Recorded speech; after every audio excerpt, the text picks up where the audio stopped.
Dangerous Family Feud tonight. The new gun violence team tasked with keeping the streets clean and your family safe. A sad sight, the toxic and deadly red tide killing countless marine life like this pufferfish on our beaches still shut down. And caught on camera, look at this, a tire explodes in a man's face as he fills it with air. Tonight, the warning for every car owner so this doesn't happen to you. CBS 12 News on the CW34 starts now with breaking news. And that breaking news tonight, 5 people dead, nearly 50 shootings, a city under siege. Tonight, a new tactic to take back the streets from a years-long gun battle between two families. Shots fired near schools, restaurants, and populous shops. Innocent children, even a baby, caught in the crossfire. CBS 12's Luli Ortiz live in Delray Beach tonight with a new move to protect the streets there. Luli, good evening. Paul, the city gets about 100 calls every single year on gun violence. And so the department here, they created a team to lower that number and catch the bad guys, but they need the community's help. We made 2 arrests, recovered 2 firearms. Lieutenant Gene Cepino with Delray Beach Police is the face of the department's new 5-member gun violence team, a push to keep dangerous weapons out of the hands of criminals. Since the inception of the team last week, beginning of this week, we've arrested 2 people on leads developed from information that was passed on to our gun violence team. They've also recovered these guns during a traffic stop. This comes after the city's rash of shootings. One of the most recent drive-by shootings happened near an elementary school and injured a baby. And the vision needs to be to reduce gun violence. Tonight, Lieutenant Cepino discussed the department's new team with community members during a gun violence forum at Pompey Park. The team is broken up into 3 parts: technology, enforcement, and of course, community engagement. We work with our community, we service them, and our goal is to let them live in a peaceful environment and targeting bad guys. Lieutenant Cepino says this initiative stems from the ongoing battle between 2 groups hurting this community. The goal, to get their guns before they can be used. We have some good momentum coming into this, and I want to carry that through. But for that to happen, we definitely need community engagement. It's a 3-pronged approach. We can't do it alone. Cepino says that they created a very similar team a few years back and they saw positive results. Now, this team is not just police officers. They are working with a detective bureau investigator, a criminal intelligence supervisor, and a few analysts. Reporting live tonight outside the Delray Beach Police Department, I'm Luli Ortiz, CBS 12 News on the CW34. Luli, thank you. Breaking right now, a Boca Raton Elementary School forced into lockdown earlier today. This after 4 people taken into custody after an armed robbery. Deputies say one of the suspects robbed someone on Southwest 18th Street. There it is, then jumped to a car with 3 others. Deputies tracked the suspects down to a nearby convenience store where they were cuffed. The 4th took off running, but another lesson why you're not supposed to run. He got the cuffs slapped on him, too. New tonight, a 10-year-old boy hailed a hero for a life-saving move. He knew his neighbor needed help, but didn't have a cell phone to call 911. What he did next, first responders say, probably saved the woman's life. CBS 12's Al Peffley picks up the story from there live in Port St. Lucie tonight. Al? Paul, one 10-year-old boy likes to ride around his neighborhood here on his hoverboard, and that's exactly what he was doing when he came across a situation that he knew could be a matter of life and death.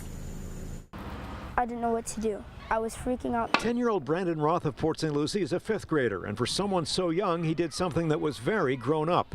As he left a friend's house, he noticed his elderly neighbor on the ground near her front door. I got freaked out, you know. I didn't know if something had bad happened to her. So I went over there and I raised up my voice. I said, "Are you okay? Are you okay?" She didn't really say anything. 65-year-old Oi Yao was on the ground. She was still conscious and her eyes were open. I saw her laying there. She was trying to get up, but she just fell back down. My reaction was, what is going on? Brandon says he was worried, but he didn't have a cell phone to call for help.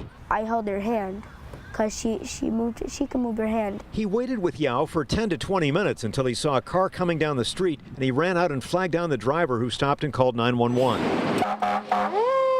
Yao was rushed to the hospital and survived, but first responders say it could have been a very different outcome if Brandon wasn't there by her side. This week, the St. Lucie County Fire District honored Brandon with a Citizen Hero Award for his quick thinking and courageous action. I feel glad that my message is going out to everybody, that they should help someone in need. And Brandon says he wants to become a doctor someday so that he can help other people. As for the woman, her son told me that she speaks only Chinese and did not want to be interviewed, but he says she's out of the hospital now and doing just fine. Live in Port St. Lucie, Al Peffley, CBS 12 News on the CW34. Al, we turn now to the weather. It is finally fall. Temperatures, that is, we mean, tumbling all across the country. But yes, not here in Florida. Let's get right to Chief Meteorologist Erin Christensen with when we will see a change. Not in Florida. No, not here just yet, but trust me, we do have a little bit of a change on the way. That will bring some slightly cooler air, but yeah, I start you off with a look at those highs across the country today. 72 Minneapolis, not bad there, but 58 Chicago, 53 Detroit. You can tell quite clearly those places where fall has started to settle in. Not here across Florida, 91 Orlando, 88 West Palm Beach, but we do have not one, but two cold fronts getting set to move through. The first is weakening pretty quickly here. Isn't going to have a huge impact on us, but will move through during the Friday, Saturday time frame. I would expect some gusting winds from the east during the Saturday, Sunday time frame. Most of the rain is going to stay across the northern part of the state with that first front. And then the second one kind of riding the coattails of the first, moving through Sunday night and Monday. This one will, however, cool us off. We're going to track that for you, both fronts in 4 days, day by day breakdown. Just for Paul, coming up. Wow. I'm just thinking about those numbers, making me hurt. All right, Erin, your 401k or retirement account just took another hit for the 6th time in the last 8 days. Major stock averages fell again this afternoon thanks to dismal earnings reports from industrial and tech companies. The Dow Jones, S&P 500, and the Nasdaq all dropping more than 1% today. Microsoft and Apple each fell by more than 2%. Tonight, doctors and health officials puzzled. A rare 1 in a million polio-like disease affecting dozens of children across the country, including a little girl. There she is in Jacksonville, who is now bound to her hospital bed. AFM, or acute flaccid myelitis, is a fast-acting condition that attacks someone's nervous system and can even cause paralysis. Now, a doctor tells CBS 12 parents should not panic here, just be informed. Right now, 62 cases confirmed in 22 states. The CDC isn't sure why, but outbreaks appear to follow an every other year pattern. A baby born 3 days after Hurricane Michael begins his life in a Walmart parking lot. There's the picture, and there's a good reason for that. The couple's home is full of soggy furniture and mosquitoes, to say the least, so they were just desperate to find shelter for their newborn son. The best spot they could find, the parking lot of a closed Walmart here in Panama City. And at last check tonight, baby and mom are doing just fine. Publix to the Panhandle, a man getting a welcome sight after he spotted a fleet of Publix trucks heading north. There they are, look at the green. On their way to help with the devastation, Publix has donated $250,000 to the American Red Cross and United Way to help relief efforts. Well, here in South Florida, we know and understand the pain happening right now in the Panhandle, and that is why CBS 12 News and our parent company, Sinclair Broadcast Group, are proud to partner with the Salvation Army to help our fellow Floridians. Now, if you'd like to donate to our Hurricane Michael Relief Fund, all you need to do is visit one place, and of course, that's CBS12.com, and look for the Donate Now link on our homepage. Right now, dead fish and eels littering our coastline as red tide conditions continue to plague our beaches. Tonight, Indian River County Beach is still closed due to the toxic algae. In Vero Beach, though, crews cleaning up the dead fish daily. And take a look at this. CBS 12's Kristen Chapman saw this pufferfish wash ashore at JC Park. She says it was about the size of a beach ball. Beyond the podium tonight, our daily look at the state's two biggest political races. When Hurricane Michael ripped through the Panhandle, the candidates went and helped out. Some would call that disaster politics. Now, the attack ads and comments stopped for a while, but a little more than a week after the disaster, the candidates are back at it as they enter the home stretch. In the Senate race, a new Tampa Bay Times poll shows more than 200 Florida insiders overwhelmingly think Hurricane Michael helped Governor Scott's campaign. The governor, meantime, off the trail, issuing an executive order today. It extends midterm election voting options for people impacted by Hurricane Michael. Governor Scott's order applies to 8 counties impacted by the hurricane. Many of those affected are Republican voters. His opponent, Senator Bill Nelson, posting a political commercial to his Twitter page today, telling voters not to trust Rick Scott, claiming he stuffs his pockets with other people's money through kickbacks. On the gubernatorial trail, Democrat Andrew Gillum getting a big campaign boost for the home stretch. Billionaire philanthropist turned political activist Tom Steyer donating $2 million to his campaign. That's on top of the $5 million already given by an organization funded by Steyer. Congressman Ron DeSantis, meantime, using his whole family to get out and campaign. His wife volunteering in hurricane-ravaged areas today. DeSantis urging voters to cast their ballots to keep Florida an affordable place to live and work, saying his opponent will never oppose tax increases. Three-time incumbent Scott Nelson will be releasing an ad tomorrow targeting Rick Scott as a yes man for President Trump. Gillum will hold a town hall in St. Pete. Scott and DeSantis expected to stay in the Panhandle. Coming up next at 10 o'clock, an urgent warning for people living in one of the nation's largest suburbs, why authorities there believe there could be live explosives scattered throughout the area. And we're tracking 2 cold fronts. Will they have an impact on our weekend weather? That's coming up. Let's hope they're not explosive, Aaron. And it's the viral video that will make you shake your head. This Texas woman leaves her friend's toddler on a stranger's porch, then takes off. An exclusive. Inside Making a Murderer Season 2. There was corruption. Convicted killer Stephen Avery's former fiance tells all what you won't see on the show. There's no way that man committed that murder. Plus, it hurts. He lost his wife and unborn daughter to a suspected drunk driver. That's my nightmare I had to live with every day. He talks only to us about the funeral photos that shocked the world. This is my way to honor them. This is my way to save others. Daily Mail TV. Way FM, proud partner of the CBS 12 News Network, the one to turn to. A major warning tonight for some people living in some Philadelphia suburbs. Live explosives could be scattered around that area. The warning comes as investigators look into a series of mysterious explosions earlier this year in Bucks County. Now, last Friday, police made a second arrest in the case. Authorities say Tina Mae Smith helped her boyfriend distribute, then detonate homemade explosives. David Sermon Jr. arrested earlier this year. Caught on camera, abandoned at the doorstep. Look at this. This doorbell video from Spring, Texas shows the woman leaving a toddler at the front door, then running off. Turns out the woman is a friend of the child's mother and was dropping off the child, but she apparently says that she got the wrong address. Yeah, and they're friends. The boy's father, who lives in the house next door, says he doesn't buy the story. The woman in the video could face child abandonment charges.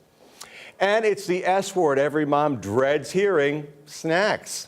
And in tonight's 10:15 Difference, Linda Figueroa tells us how to make the most of those midday meals.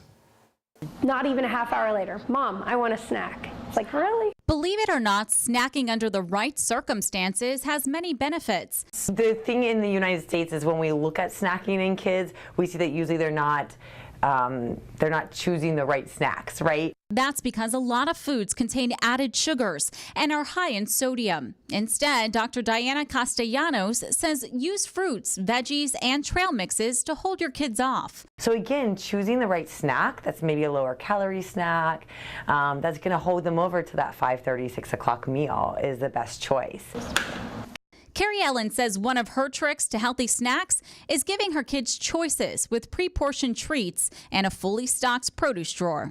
They know, especially if I say, hey, you need a fruit or a vegetable for a snack before you would have anything else. Okay, let me have broccoli or an apple or carrots. And it's nice to see them make those choices rather than me saying, no, you need to have this item. Linda Figueroa reporting, and right now, the Mega Millions jackpot, you ready to hear this? Now closer to the $1 billion mark. It jumped $70 million to $970 million for tomorrow night's drawing. The jackpot keeps growing. Why? Because so many people are hoping to win, and that's why they're buying a whole lot of tickets. If you need some help picking those numbers, the website USA Mega says the most common numbers drawn for Mega Millions are 1, 2, and 28. Other popular numbers are 14, 17, 42, and 70. No word where they got those numbers from. There was also no winner in Powerball last night, so Saturday's drawing is worth $430 million. A cool $248 million if you take the lump cash sum. So what are your chances of winning both jackpots? Aaron, can I get the drum roll, please? Both jackpots, 1 in 88 quadrillion. 1 in 88 quadrillion. Aaron's here now. And quadrillion, I think one of our directors told us before, that was 15 zeros. 1 in Is that the person I saw back in the newsroom crunching all the numbers, like doing all the math feverishly on a yes, calculator? and had a pack of tickets like this and trying to scratch it out. Or is that the wrong is that the wrong game? I think that's the wrong one. But you can win some money with those too. Yeah, you can, like maybe $2 or $1, and you got better odds too. Well, way better. We got some good odds with the weather, huh? Yeah, I think so. You know, you were talking earlier this evening about sizzling type temperatures. Well, in our almanac today, we are seeing a near record temperature, and it has nothing to do with the highs. It has to do with our low. And several mornings in a row now across South Florida, we have had near record heat to start the day. What I mean by that is the hottest overnight low temperature on record. Now, our morning low today, 78, the record is 79. However, that still really speaks volumes to just how much we are not cooling off at night. So we're not even getting any relief in the evenings by way of some cooler air. But we do have two fronts getting set to move through. The first is going to be fairly weak, but it's moving through Friday, Saturday. You're going to notice an increase in the winds coming in from the east, a little gusty at times. The majority of the rain from this system is going to stay to the north, and you're really not going to notice cold air per se. Now with the second one, however, this moves through Sunday night into Monday, and this one is going to shave our temperatures down by a good 5 to 7 degrees. The high temperatures, that is, and a few degrees off those overnight lows as well. So we give you the breakdown. 2 fronts in 4 days. Here's what we're expecting. Saturday, not a whole lot of anything. 10% chance for rain. 89 degrees our high. 86 Sunday, so a little cooler. And we do double that chance for rain, although still pretty low, 20%. We're going to keep it at that 20% Monday and Tuesday. But then an increase in cloud cover is going to help to cool us off as well. 83 degrees for a high Monday. That puts us below average by about 2 degrees. And then 84 on Tuesday, below average by 1 degree. I thought we'd take a look at the moisture tracker because it does show those 2 fronts moving through pretty well. Here we go. We're at Thursday this evening. There it is, moving through. And as that moisture, that green and that bright red starts to swing through, it swings out pretty quickly. And then by Sunday night, we see the next band kind of moving through across South Florida. And you can see not a tremendous amount of moisture. So both fronts are going to be lacking moisture, to be quite honest with you. We're not expecting much rain, but a little bit of a cool down. Here's where we will see the rain, though. Your hour-by-hour radar there, 11 o'clock in the morning Saturday. A few showers near Stewart, maybe north of Jupiter. We do see a few spotty showers moving in by Saturday afternoon across Palm Beach Gardens, maybe West Palm Beach down to Lake Worth. But again, we're not looking at widespread activity here. So those chances for rain, not terribly impressive, quite frankly, over the next 7 days. But we do have that cooler air moving in. Again, by Sunday, 86, 83 Monday, 84 Tuesday, back to 86 by Wednesday. Be feeling like fall, Aaron. Thank you. Up next, unusual request, what the CDC wants anyone with a pet chicken not to do this time of year. And you may have seen some exotic animals at the zoo lately, but you've probably never seen through them. Think about that for a minute.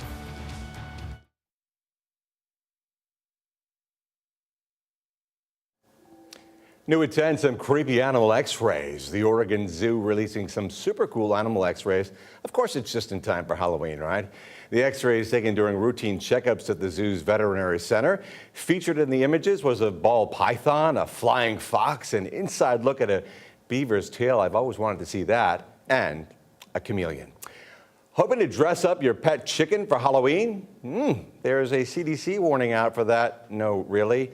Due to a recent drug-resistant salmonella outbreak, the Centers for Disease Control and Prevention warning those who live with poultry against handling, cuddling, and even dressing up their chickens for Halloween.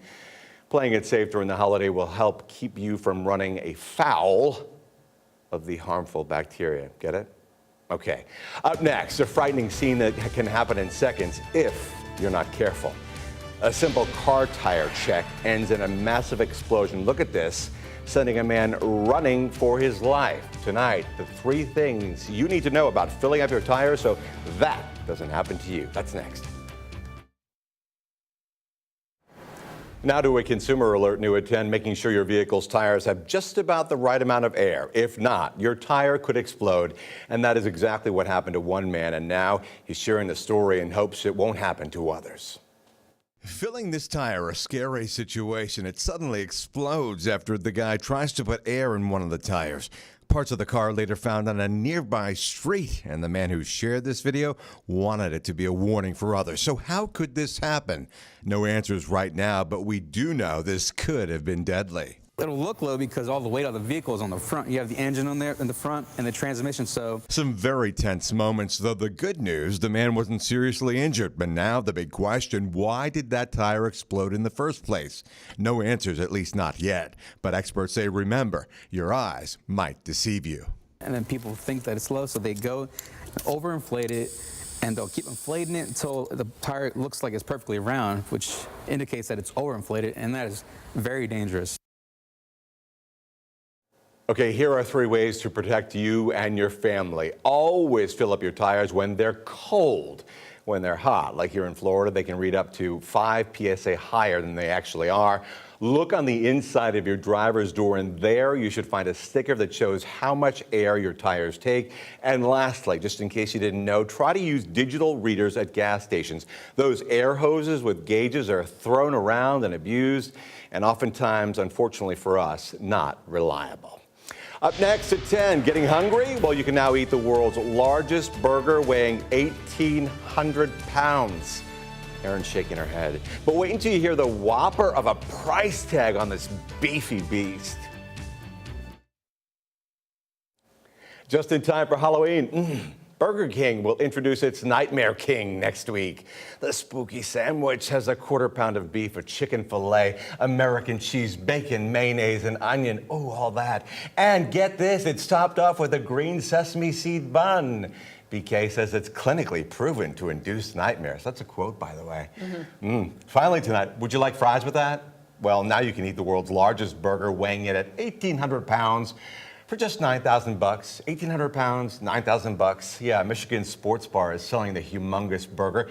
This has lettuce, tomatoes, pickles, American cheese, and a ton of ground beef. The burger takes 16 hours to make, but it needs to be ordered 2 weeks in advance. The bar says they have yet to sell one, adding that most steer, get it? Steer away from that costly price tag. Here's Erin. I don't know if I want any of that. You know, I eat fish, but looking at that just makes me ill, in my own personal humble opinion. Yeah, I don't know how you would cook it thoroughly. That kind of concerns me.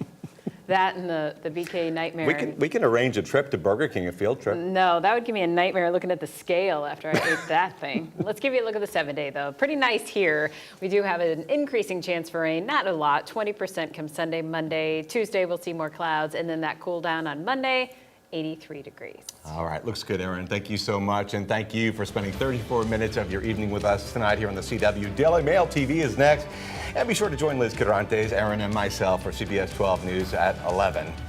We leave you with a look at our Sky Team 12 drone shot of the day, the video from the Boynton Beach Inlet. Our drone means new ways to show you our area. Look at this beautiful shot and bring you your news.